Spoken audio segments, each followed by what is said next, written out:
Hello everyone, welcome to my channel and I am back with the new company, a new stock to analyze and a lot of things related to that. Welcome to my channel BLJ Research and Consulting. इस channel में हम लोग बात करेंगे market research, market entry, strategic market expansion, business strategies और बहुत सारी चीज़ों के बारे में। यदि आपको इन सब चीज़ों के बारे में जानना है तो प्लीज़ प्लीज़ प्लीज़ मेरे चैनल को फॉलो करें, लाइक करें, सब्सक्राइब करें और मुझे कमेंट में बताएं यदि आप सच में जानना चाहते हैं तो आज हम बात करने वाले हैं कंपनी है Ginni Filaments. Ginni Filaments is into the textile sector. तो आप देख सकते हैं यहाँ पे कंपनी की वेबसाइट है। कंपनी की वेबसाइट मैंने खोल रखी है, फाइनेंशियल्स में इसके देख रहा था, इसलिए कुछ समय से कंपनी अच्छे खासे न्यूज़ में है। तो मुझे ऐसा लगता है कि मुझे इस कंपनी को एनालाइज़ करना चाहिए था। मैंने इसको एनालाइज़ किया और इसका जो एनालिसिस है वो मैं आप सबके सामने प्रेजेंट करने वाला हूँ। सबसे पहले हम बात कर ले कंपनी का business objective to aggressively grow wipes business in India and maintain market leadership in manufacturing wet wipes, market leader in quality and service. But if you see overall company जो है, कंपनी के दो business है, एक है non woven spunlace fabric and second is consumer product division. Company works as a contract manufacturer for a lot of products like t-shirts and many more other things. Company has its own state of the art manufacturing facilities। और आप यहाँ पे यदि देखेंगे इसके website में जाएंगे तो जैसे यहाँ पे नॉन वोवन स्पनलेस फैब्रिक के बारे में यदि हम बात करें, देखो manufacture state of manufacturing facility कहाँ पे, Panoli Gujarat, western plant capacity 12,000 metric tonne per annum and wide variety of roll goods. अभी इसके साथ में प्रोडक्ट की रेंज क्या है, प्लेन है, पर्चर है, एम्बॉस्ड है, colour printed, impregnated and chemical treated spunlace roll goods. तो ये सब कंपनी का इसके अंदर आ गया। कंपनी कैटेगरी आप यहाँ देख सकते हैं, products with bi component fibre, sub micron fibre, blah blah blah and so lot of things. Company ने अपनी प्रोडक्शन फैसिलिटी के बारे में यहाँ पे बता रखा है। There are so many things you can see over here. Top wet wipes converters in US and Europe like Rockline Inc. Customers जो हैं वो उनके कौन कौन हैं, Rockline Industries, Nice Pak and Albaad, most reputed baby wipe brand like Johnson Johnson, Reckitt Benckiser, Unicharm, निजाम। So basically what we can say here is if these are the companies और company का export है USA market, target market है, तो obviously company के product prices को rise करना था। तो अभी कंपनी के फंडामेंटल्स एक बार ग्रो क्या प्रेजेंट कर रहा है वो हम देख लें। तो यहाँ पे हम देखें तो कंपनी के फंडामेंटल्स, मार्केट कैप 440 करोड़ का है, P ratio 11.88, P B ratio 1.87, industry का पी रेशियो 56.09 है। मतलब कंपनी अभी भी बहुत चीप है in terms to comparison to industry. Return on equity, then EPS, everything is available already on the Groww page, you can see over here. यहाँ पे आप देखो तो इसका रेवेन्यू काफ़ी घटा है, लेकिन प्रॉफिट जो है 4.20 करोड़। यहीं पे 23 के अंदर इसका रेवेन्यू था 374 करोड़ रुपीज़। इस साल इसका कंपनी का रेवेन्यू जो है अपने 23 से भी ज़्यादा है और प्रॉफिटेबल भी है, लेकिन इस 23 में प्रॉफिटेबल नहीं थी। यहाँ पे देखो तो लाइक हिस्टोरिकल 2-5 साल का जो इसने रेवेन्यू शो कर रखा है। ये कंपनी का यहाँ पे आ गया बिजनेस ओवरव्यू एंड उसके बाद शेयर होल्डिंग पैटर्न। तो शेयर होल्डिंग पैटर्न यदि हम देखते हैं तो प्रमोटर्स और रिटेल एंड अदर्स, मार्च के अंदर there were no D I Is F I Is. तो ये एक इंटरेस्टिंग फैक्ट है।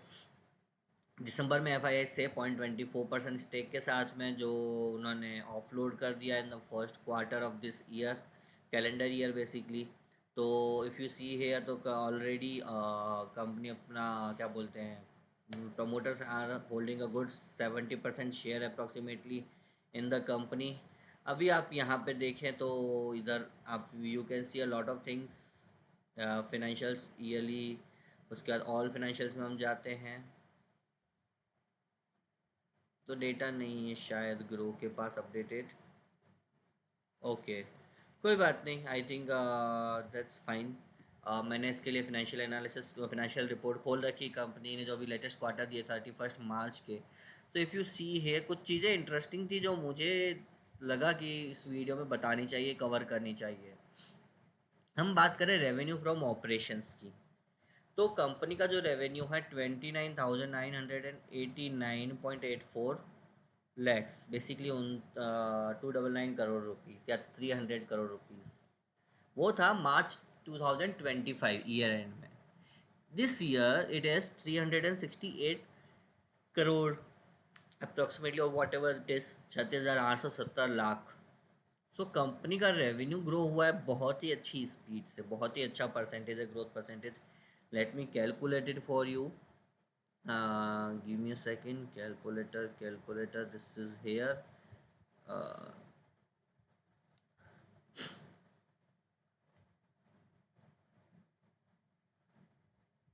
Basically, I am doing it in my mobile. 70 minus 29989, bracket close, divide by 29989, percentage it is approximately 23% का revenue growth rate है यहाँ पे. 23% का growth rate in the year with the turmoil. पूरी दुनिया हिली हुई थी, रिसेशन का सिनारियो चल रहा है. कंपनी की अदर इनकम घटी है, लेकिन कंपनी का ऑपरेशनल रेवेन्यू जो है वो 23% से इंक्रीज़ हुआ है. माइंड ब्लोइंग, बहुत बढ़िया चीज़ है कंपनी के लिए. अब उसके बाद हम आते हैं कॉस्ट ऑफ मटेरियल्स कंज्यूम, जो कंपनी ने खर्चा किया चीज़ सामान इसका आउटपुट बनाने के लिए. 15,791 था 31 मार्च 2025, मतलब इन 25 it was 15,791 lakhs. This year it is 16,510. So approximately only 400, नहीं 400 नहीं, समवेयर 800 का ग्रोथ रेट है. I don't think that will matter this much, क्योंकि जो है 800 डिवाइडेड बाई 15,800. सो कंपनी ने बेसिकली अपना ना ऑलमोस्ट 5% कॉस्ट इंक्रीज हुआ है, कॉस्ट ऑफ मटेरियल कंज्यूम. मतलब if I do a gross margin will show a tremendous growth this year. Tremendous growth. Now, if we talk about change in inventories of finished goods, stock in trade, and work in progress, so yes, company came from negative to positive. Means last year company saw the demand, and this year company increased the output. Then, if we see here employee benefit expenses, those also increased. Those, that is genuine. But if we talk about finance cost, like interest paid on loans, debts, or any other thing, so finance, or if company has generated revenue from any other medium, or company वहाँ पे कुछ cost पे करे like bank charges वगैरह, सब घटा है. Almost like 30% का उसमें रिडक्शन आया है. नाउ इट इज़ 450, पहले था 764 lakh, now it is 448 lakh या 449 lakh rupees. So company has showed a tremendous growth. Depreciation and amortization expenses, that has also come down. So basically this year company के cost जो थी, जितने भी expenses थे, बहुत ही अच्छे से कंपनी ने कम किए हैं. Company has done fantastic in terms of expenses और रेवेन्यू. ऑब्वियसली जो एक ईयर था दिस ईयर, पूरा का पूरा turmoil everywhere, Jio politically, tariffs and so many things were there, लेकिन still company maintained its revenue and grew by 23%. So that's amazing. If we see here taxes and those things will remain on its book, लेकिन मुझे इसका revenue and expenses, that made me what we can say amazing. अभी हम बात करें company के assets और liabilities की. So if you see here, I directly go to long term liabilities में देखना चाहूँगा कंपनी की, उसमें कंपनी ने क्या प्रोग्रेस किया है. तो ये देखिए यहाँ पे 25 and then 26. Long term debt, long term borrowings company की कम हुई हैं, लीज लाइबिलिटी भी कम हुई हैं, और आपकी बोरोविंग्स कम हुई हैं. मतलब कंपनी ने रेवेन्यू भी बढ़ाया, कंपनी ने अपने एक्सपेंसेस भी कम किए, कंपनी ने अपनी डेट भी पे की है. तो इसका मतलब तो सीधा सीधा सा है, कंपनी ने बहुत ही अच्छी financial performance this year show करी है. और गिनी फिलामेंट, मतलब fundamentally company is going in upward trajectory. अभी हम देखें यहाँ पे defer tax liability will be there, ठीक है, कोई बात नहीं. या ये भी कम हुई हैं, प्रोविजंस भी कम हुए हैं कंपनी के. Then borrowings, again short term borrowing almost half, more than half हो गई है.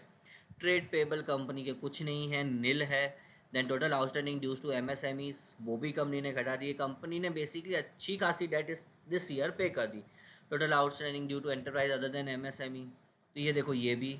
लीज लाइबिलिटीज़ यहाँ पे इंक्रीज़ हुई है, ठीक है। अदर फाइनेंशियल लाइबिलिटीज़ तो वो कम हो गई हैं। प्रोविजंस कंपनी के हल स्लाइटली बढ़े हैं। अदर करंट लाइबिलिटीज़ कंपनी की वो ठीक है डबल हुई है, लेकिन other current company can meet those. How can it meet? तो लेट्स सी। कंपनी के एसेट्स को देख लेते, current assets, cash and equivalents. हाँ, कैश कम है कंपनी के पास। I think company is going fully invested into the production and company sees a good demand. मुझे नहीं पता इसकी कॉल होती, इन्वेस्टर कॉल होती है या नहीं, लेकिन हाँ, ओवरऑल इफ़ वी सी इस फंडामेंटल्स, तो कंपनी ने बहुत ही अच्छा किया है। नाउ इफ़ यू सी है कंपनी सेगमेंटल रेवेन्यू ब्रेकडाउन, तो आप यहाँ पे देख सकते हैं, you can see over here in this video itself annually. Textile के अंदर ओवरऑल कंज्यूमर प्रोडक्ट्स में ग्रोथ हुई है। अनअलोकेटेड अनअलोकेटेड जीरो है। टेक्सटाइल्स, कंज्यूमर प्रोडक्ट्स में कंपनी ने बहुत ही अच्छी ग्रोथ करी है, ऑलमोस्ट 11,800 से 20,562 लाख, या 2000 2500 crore rupees, 205 crore rupees something. तो कंपनी ने कंज्यूमर प्रोडक्ट्स में अच्छी खासी ग्रोथ शो करी है, and that is one of the major thing कि company I think is growing very fast.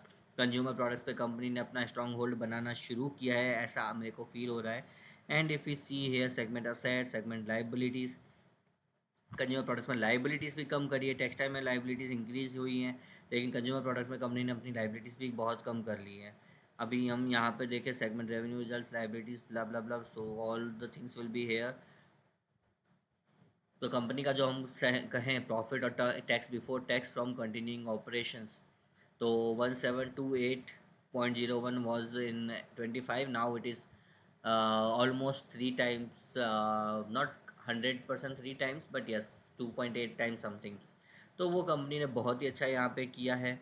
Depreciation amortisation, आपका amortisation of R O U assets, sundry balances, expected credit loss, unrealised forex gain और loss, interest expenses, company has performed exceptionally very well on all the front. Operating profit before working capital changes is this 2.5 time लगभग लगभग growth show करी है company ने, and that is wonderful. Cash flow from operation activity, operating profit जो है company का 2610 लाख से बढ़ गया 6354, मो अप्रॉक्सीमेटली 2.5%, 2.5 टाइम हो गया अप्रॉक्सीमेटली। बात करें cash flow from cash generated from operations, that also increased by 6000 lakhs. और उसके बाद आपका यहाँ पे cash flow from investing activities, तो ठीक है, वो थोड़ा इन्वेस्टमेंट कंपनी का बड़ा है, तो I think that is fine. Decrease in fixed deposits, तो फिक्स्ड डिपॉजिट भी कंपनी के इंक्रीज हुए हैं। Wow, wonderful. So overall if we see here, Gini filaments का एनुअल रिजल्ट 26 का एनुअल रिपोर्ट तो नहीं मिली मेरे को, full fledged annual report, but I think this is their final accounts. तो इनको देख के ये ज़रूर लगता है कि गिनी फिलामेंट्स जो है अब एक अपवर्ड मूवमेंट पे जा रही है। अब मैं यहाँ पे ये चार्ट देखूँ इसका, तो आप you can see the chart of this company. Chart है 2017 से 2017। कंपनी ने स्प्लिट दिया या नहीं पता नहीं मेरे को, लेकिन यहाँ पर कंपनी ने कुछ हाई बनाया था। कितना हाई था? कुछ 65 और समथिंग रुपीज़ का। अभी हम इसको देखें तो डाउनवर्ड ट्रायंगल को इसने ब्रेक किया। मैंने यहाँ पे हैड ट्राई टू टेकन